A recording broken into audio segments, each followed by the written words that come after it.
¿Qué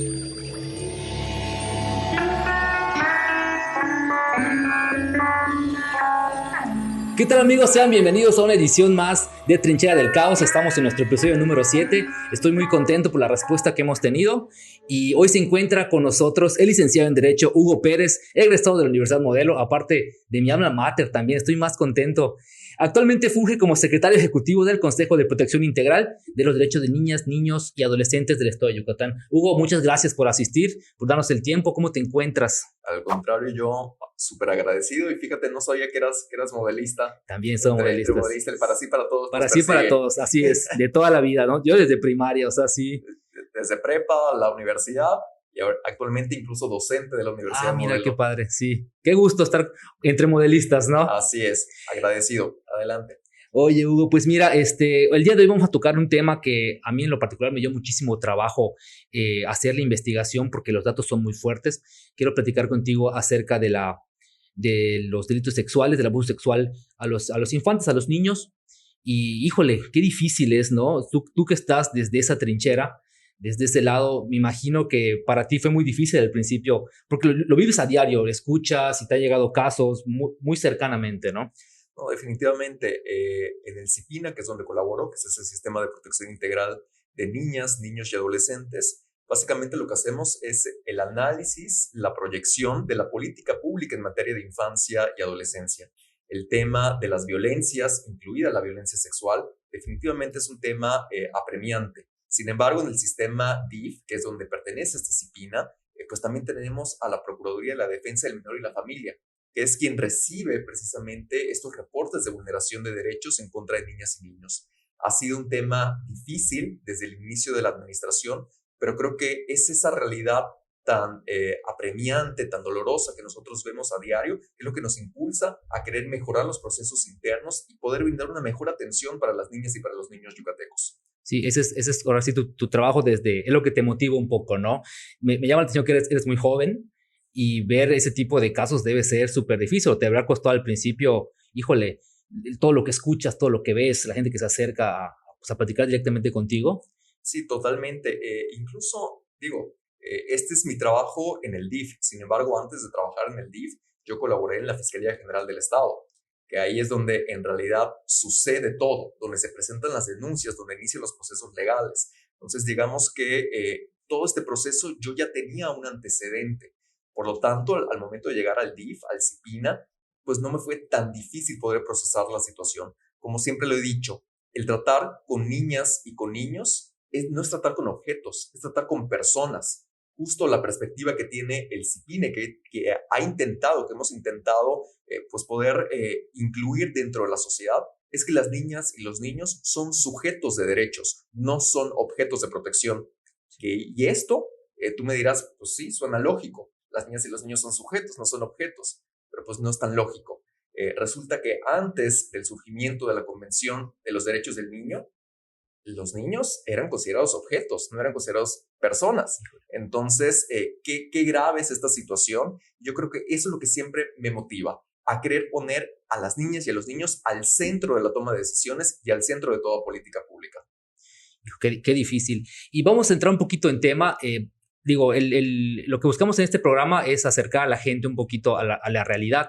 Y hablamos de una estadística altísima con 5.4 millones de casos al año, según la Organización para la Cooperación y el Desarrollo Económicos.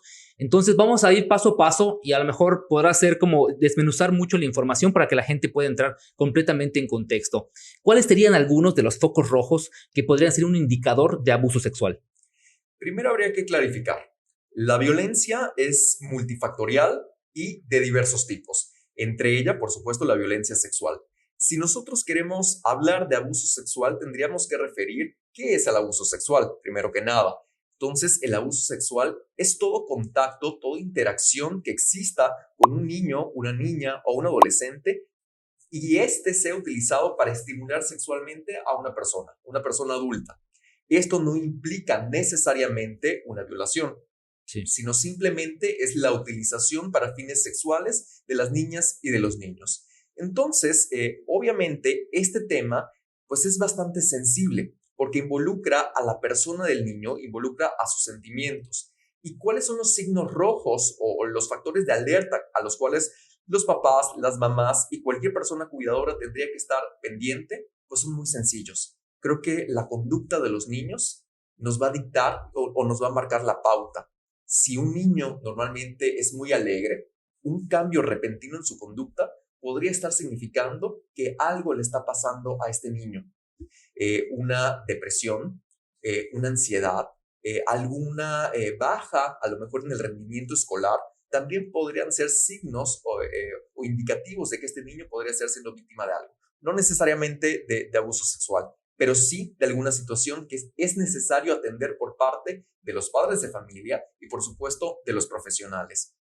Hay otro tema que podría ser importante a considerar para quienes hoy nos escuchan, que si ven que un niño o una niña manifiesta cierta aversión hacia una persona adulta, pues también nos tendríamos que cuestionar el por qué este niño no quiere acercarse a esta persona. Si ha existido un contacto anterior con él, algún episodio que haya representado algo violento para el niño, también sería importante. Y lo que siempre decimos, para cualquier víctima de cualquier tipo de abuso, es que tenemos que creerle. Sí. Así como hoy está en boga los derechos de las mujeres, el feminismo y toda esta reivindicación de las mujeres en el campo social y en el aspecto privado. Y también se dice que a las mujeres hay que creerles cuando manifiestan haber sido víctimas de un abuso. Aplica lo mismo para los niños. Cuando un niño manifiesta, se abre y tiene la suficiente confianza de decir que una persona lo ha violentado, lo primero que hay que hacer es creerle. Y cuando el niño no se sienta listo de decirlo, es responsabilidad de los adultos encontrar las maneras, brindarle este aporte y este apoyo emocional para que el niño pueda decirlo. Ahora que comentaba los cambios de conductas, muchas veces los adultos no validamos o no escuchamos los sentimientos de los niños. Como comentabas, o sea, se acercan y un niño a lo mejor es muy difícil para él poder expresar. Si bien notas los cambios, que el niño lo exprese como tal debe ser sumamente complicado. Hay una confusión, no saben lo que está pasando. ¿A qué crees que se deba esta situación de que los adultos, reitero, no validamos o no escuchamos los sentimientos de los niños y en vez de eso muchas veces los catalogan como es pesado o está malcriado? ¿Crees que haga falta educación entonces de nosotros como adultos? Totalmente. Y te voy a dar un ejemplo que a lo mejor se aparta un poco del tema de las violencias sexuales, pero involucra el fenómeno de la violencia. El famoso chancletazo, sí, ¿no? El cinturonazo, la nalgada. Y creemos las personas adultas que este es un mecanismo de crianza, que es un método de enseñanza para los niños o de corrección de cierto tipo de conducta, cuando la realidad es que no, eso también es violencia. Por lo tanto, si nosotros como adultos no cambiamos el paradigma de la crianza, no vamos a poder creerle a un niño que nos está manifestando que es víctima de cualquier tipo de abuso. Para ello, la nueva corriente, la nueva tendencia es cambiar el paradigma de la famosa nalgada por la crianza positiva. ¿Y qué es la crianza positiva? Es básicamente un marco de un cuidado cariñoso y sensible, donde precisamente las emociones sean validadas por las personas adultas y donde se ponga al centro al niño y a la niña y a sus opiniones. Uno de los derechos más importantes de toda niña y todo niño es el derecho a participar y a opinar. Creo que en la medida en que los adultos podamos respetar esto, en esa misma medida podemos ver una disminución de este tipo de abusos. Sí, haciendo la investigación de este tema me encontré con un término que me llamó muchísimo la atención y se me hizo fundamental para la prevención del abuso como tal, los secretos malos y los secretos buenos. Se me hizo interesantísimo manejar esa dinámica con los niños. ¿Podríamos profundizar un poquito en eso, explicar a la gente de qué va? Totalmente. Y les voy a poner un ejemplo. Supongamos que yo soy Juanito y a mí se me acerca Carlos y me dice: Juanito, te voy a contar un secreto.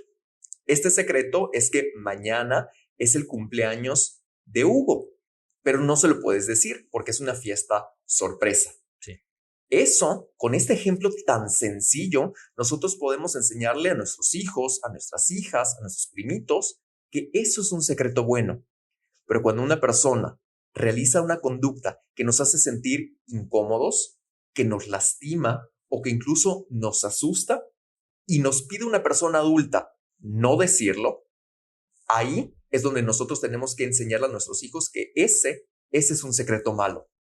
Porque muchas veces, ¿qué sucede con las personas que realizan cualquier tipo de violencia en contra de las niñas y de los niños? En psicología hay un término llamado el hechizo o el engaño. Este hechizo o engaño es básicamente que el abuso no necesariamente implica el ejercicio o la utilización de la fuerza física, sino que es una manipulación que se da con las niñas y con los niños precisamente para que ellos no digan lo que está sucediendo. Y esto es precisamente porque los niños no han sido educados en la manera de poder comunicar libremente lo que les está sucediendo. Es que esto se me hizo muy interesante porque es una excelente manera de prevenir, ¿no? Como explicarles de chiquitos o de cierta edad esa situación que platicabas ahorita. Otra cosa que me topé haciendo la investigación fue que hay un tabú enorme acerca de nombrar los órganos sexuales por su nombre.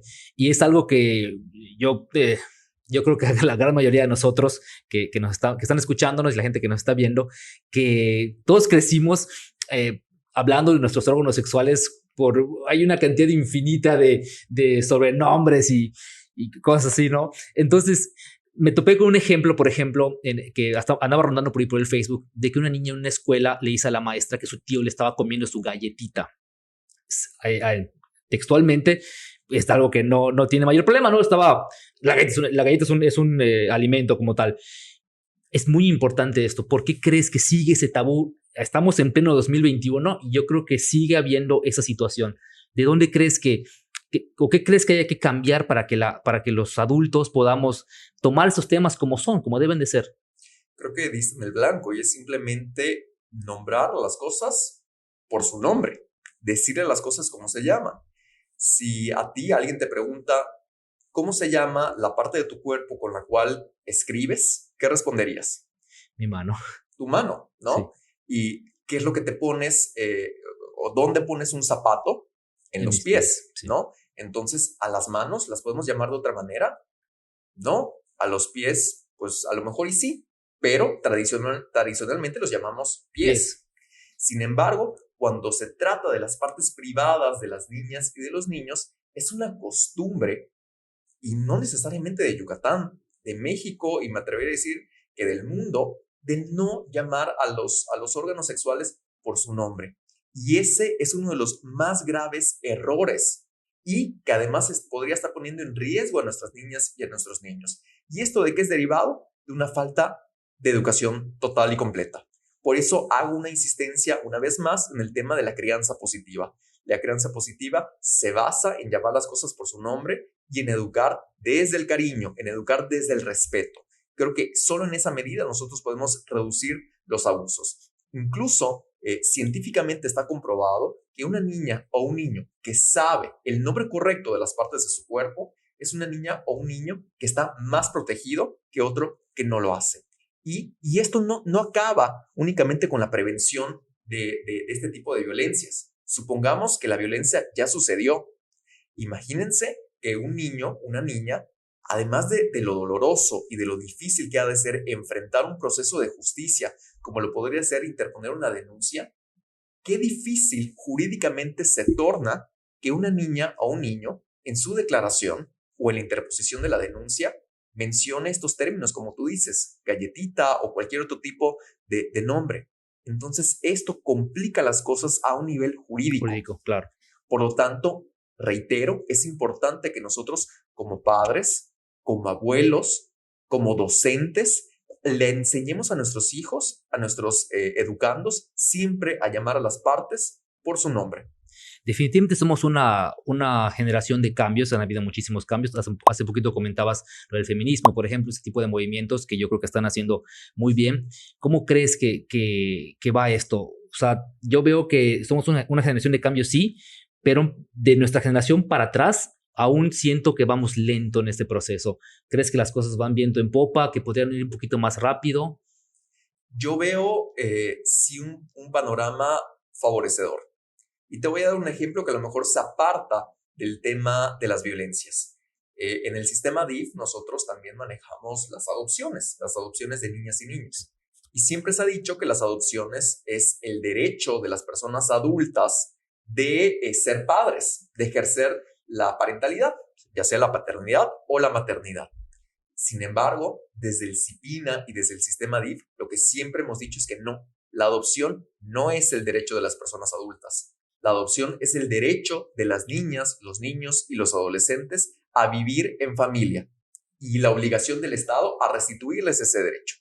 Y fíjate que la semana pasada estábamos en un consejo técnico de adopciones, que es donde se seleccionan a las familias Sí. que van a ser seleccionadas para estos niños, para que sean sus padres.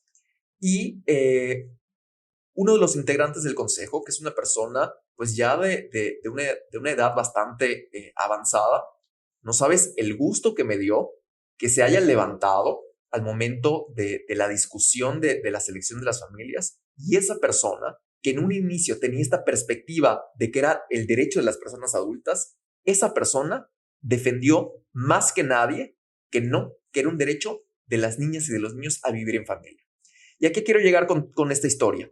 Que al final es complicado, sí es complicado un cambio de paradigma, como cualquier otro cambio, pero creo que en la medida en que en espacios como este, como estos podcasts, cualquier foro al cual se me invite, no solo a mí, sino a cualquier persona inmersa en el tema de la niñez, creo que esto ayuda y fomenta a este cambio, que definitivamente, te repito, no es fácil, es muy difícil, es tardado, pero cuando empiezas a ver esos pequeños frutos o esa semilla que comienza a germinar, ahí es donde te das cuenta que está valiendo la pena todo el esfuerzo que se está haciendo desde el Estado y por supuesto desde la sociedad civil para poder hacer un cambio. Sí, qué interesante. Y ojalá sigan habiendo más contenidos y más foros como los que comentabas hace un momento para seguir cambiando un poquito ese chip, ¿no? De todo lo que sucede. Regresando un poquito al tema, y un poco las estadísticas más que nada, ¿en qué tanto porcentaje está el violentador que sea parte de la familia directa? Hablemos de papás, hermanos, tíos, a lo mejor. Es alto el porcentaje de que radica en la familia. Mira, definitivamente es alto el porcentaje, pero si tú me preguntas una cifra o un dato en concreto, con toda sinceridad es algo que hoy no te podría dar. O sea, sí es alto, sí es elevado, pero ¿por qué no te puedo dar ese dato? Porque por muchos años, precisamente como no ha existido esta cultura en donde los niños sean el centro de la política pública, pues hoy por hoy no hay una información estadística clara. Sin embargo, ¿qué hicimos al darnos cuenta de esta situación? Pues uno de los trabajos que esperamos finalizar este año es precisamente la construcción del Sistema Estatal de Información de Niñas, Niños y Adolescentes, el cual está integrado por más de 100 indicadores, entre ellos, por supuesto, el tema de la violencia, que nos permita indicar cuál es el diagnóstico del Estado en todas las materias, no solo de la violencia, sino de la educación, de la salud, seguridad, etcétera. Por lo tanto, si bien es cierto y es usualmente conocido que las tasas de abuso se dan precisamente en los hogares, eso no significa que hoy te pueda dar un número exacto, porque no lo hay. Sin embargo, precisamente ante esa necesidad es que nos vimos nosotros en la obligación de crear este sistema y que ese sistema sea público, porque muchas veces se intentan pues ocultar esta información cuando la realidad es que esta información debe ser pública, porque en la medida en que se cuente con información objetiva, en esa misma medida se pueden tomar mejores decisiones en materia de política pública, como la implementación de mejores programas o el rediseño de los programas ya existentes. Sí. Hablar de la desinformación y la idea que tenemos de que lo que pensará la sociedad, muchas veces, y me topé en la información, que la familia no denuncia porque es un familiar, porque es otro hijo o otra hija, quien abusa de su hermano, por ejemplo, ¿no? Eh, es muy difícil quitar ese tabú, yo creo. ¿Cómo van las cosas hoy en día? ¿Tú crees que ya la gente está abriendo un poquito más los ojos en ese sentido de ya denunciar a tu propio familiar? Que debe ser súper difícil tener que ir a denunciar, a levantar una queja contra tu marido, por ejemplo, ¿no? Contra otro hermano. ¿Crees qué le dirías a esas personas que por miedo a dejar mal a la familia no denuncian? Yo lo único que les diría a esas personas es que pongan en el centro a su hija, a su hijo o a ese familiar, porque al final creo que no hay lazo más importante el que se forma entre padres e hijos. Y nuestra obligación como padres es siempre salvaguardar la integridad de nuestras hijas y de nuestros hijos. Yo los animaría definitivamente a iniciar un proceso legal en contra de esta persona. Y creo que esto ni siquiera sucede solo entre las familias. A veces cuántos maestros, maestras también se dan cuenta de estas situaciones y no lo hacen por miedo a qué va a pasar con la comunidad. A lo mejor va a pensar que yo estoy mintiendo, que yo me quiero quedar con el niño. Muchos mitos que giran en torno a este tipo de procesos. Pero para ello tienen que saber que no necesariamente tiene que aparecer tu nombre. O sea, si el temor es que tú te veas involucrado en un proceso legal, tardado, etcétera, hay que saber cuáles son los caminos, cuáles son los canales para poder denunciar estos hechos. Si bien es cierto, el más conocido es acudir ante una agencia del Ministerio Público, de la Fiscalía, para interponer la denuncia, también lo que mucha gente no sabe es que estos reportes se pueden hacer a través de la línea 911 o incluso a través de la línea de denuncia anónima 089. Desde esta línea nosotros podemos realizar los reportes completamente anónimo. Entonces creo que en esa medida que la gente se siente más segura en cuanto a la confidencialidad de sus datos, eso lo animaría una vez más a denunciar. Ahora, en el caso de las familias, repito, creo que no hay mejor argumento que estás hablando de la salud, estás hablando del bienestar y de la seguridad de tu propio hijo. Y en esa misma medida también he visto un cambio. Recientemente nos invitaron a impartir una charla en un municipio del interior del estado, donde me decía la presidenta del sistema DIF: oye, Hugo, es que fíjate que hemos visto un aumento de estos casos, de los reportes que nos dan en el sistema DIF, entonces quería ver si nos podías apoyar dando una plática. Nos fuimos hasta este municipio del interior del estado y grande fue nuestra sorpresa que también invitaron a los comisarios municipales. Y estos comisarios, por lo que me habían comentado, eran los que estaban encubriendo a una familia en específico, porque había sido el tío el que había abusado de la niña, etc. Y la presidenta los exhorta en esa misma capacitación y son muchos los comisarios que también se sumaron a ese llamado. Entonces, repito, creo que sí veo un signo de esperanza y sí veo ahí una luz al final del túnel. Ahora que hablabas del aumento de casos, me llamó la atención que durante la primera etapa de la pandemia había habido un aumento de casos en general en violencia doméstica. ¿Existe algún dato respecto a los casos de abuso infantil? ¿Están encerrados en casa? ¿Subió el nivel de alcoholismo a lo mejor? O sea, factores que a lo mejor podrían agravar esta situación. ¿Hay algún tipo de dato que esté ya establecido acerca de la pandemia, del encierro, en conjunto con el abuso? Claro, mira, a nivel nacional, que son los datos con los que sí cuento, precisamente por el antecedente que ya te comenté, nos indica que de enero a noviembre del año 2020, del año pasado, que es donde se dio la pandemia o digamos este auge en esta etapa que tú comentas, de acuerdo a la Secretaría de Salud Federal, indica que se dieron 15,400 casos de lesiones por violencia en contra de niñas, niños y adolescentes, el cual el 35.5% representó violencia psicológica, el 28.9% a violencia sexual, el 29.5% a violencia física y solo un 4.3% por violencia por abandono o negligencia. Y en último lugar, con 1.5% la violencia económica. Esto implica que de las violencias, específicamente la sexual, el 92.1% de los casos fue en menores de 18 años, específicamente en mujeres, es decir, en niñas y adolescentes. Sí. Esto implica que sí hubo un aumento respecto del año 2019 al año 2020 por la convivencia prolongada en los hogares. Y te digo, aun y cuando no contemos con la estadística, pues sí es conocido que la mayor parte de estas situaciones se da al interior de los hogares. Y si estábamos hablando de una convivencia prolongada, era obvio pensar que iba a haber pues este aumento, ¿no? No específicamente en Yucatán, pero sí la tendencia a nivel nacional. Ahora bien, este tema también habría que sumarlo con la salud emocional de las personas. Sí.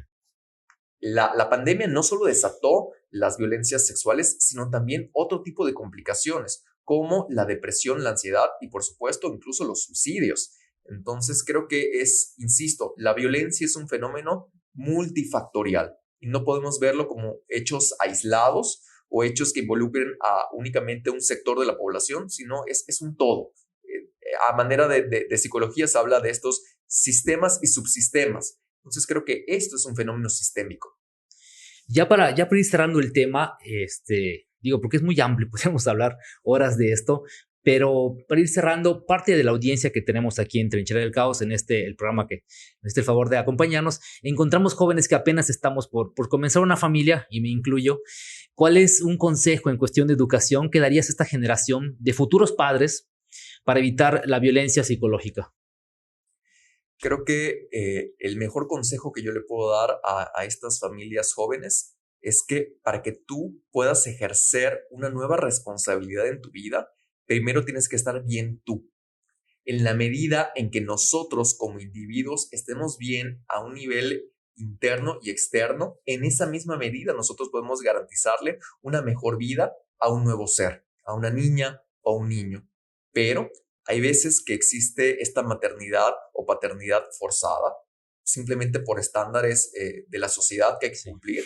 Pero creo que en la medida en que nosotros estemos seguros de la decisión de vida que vamos a llevar a cabo, en esa misma medida vamos a ejercer una mejor parentalidad. Y repito, creo que el secreto es que nosotros estemos bien para que podamos darle un mejor futuro a esa niña o ese niño. Sí, no dejarse llevar por la presión de los familiares o de la misma sociedad, como comentas, porque sí, traer una vida nueva al mundo, pues reitero, una responsabilidad enorme. Pues bueno, Hugo, esto fue básicamente, a grandes rasgos lo que queríamos tocar contigo. Muchas gracias por acompañarnos. ¿Algo más que quisiera dejarle a la audiencia que nos está escuchando? ¿Algo que quisieras anunciar? Me comentabas que ya tiene un podcast el DIF también. Así es. Precisamente el día de hoy dimos arranque con el podcast del Sistema DIF Yucatán. Nos pueden encontrar en Spotify como Difundiendo tu Voz. Nuestro primer capítulo fue acerca de la prevención del acoso escolar, del bullying. Sí. ¿Quién no ha vivido una situación en nuestra etapa escolar? Entonces, simplemente también reiterar que en el DIF Yucatán cuentan con una familia, con una red de especialistas que pueden ayudarles en este y muchos otros temas. A través de la Dirección de Atención a la Infancia y a la Familia, de la Secretaría Ejecutiva de Disciplina y, por supuesto, de la Procuraduría de la Defensa del Menor y la Familia. Que simplemente hay que animarnos a denunciar, hay que animarnos a alzar la voz por nuestras niñas y por nuestros niños. Y que sepan que las niñas y los niños tienen derechos, porque son sujetos y no objetos. Pues ya lo saben, amigos, sigan el contenido del DIF, que debe estar interesantísimo, con opinión profesional. Y pues muchas gracias por acompañarnos en un programa más. Recuerden que nos pueden escuchar en Spotify y nos pueden ver en Facebook y en YouTube. Ahí estamos. Comenten nuestro contenido, compartan, que nos ayudan muchísimo. Y muchas gracias por el feedback que hemos tenido, que la verdad es que nos ha ido muy bien. Hemos recibido muy buenas opiniones y todo. Así que, pues nada, nos vemos el siguiente jueves a las 12. Como todos los jueves, en todas las plataformas. Y pues nada, que estén muy bien y que sean increíblemente felices. Yo me paso a despedir. Mi nombre es Miguel Metri. Me pueden encontrar a mí en Instagram como @MEtriMiguel. Hasta la siguiente semana.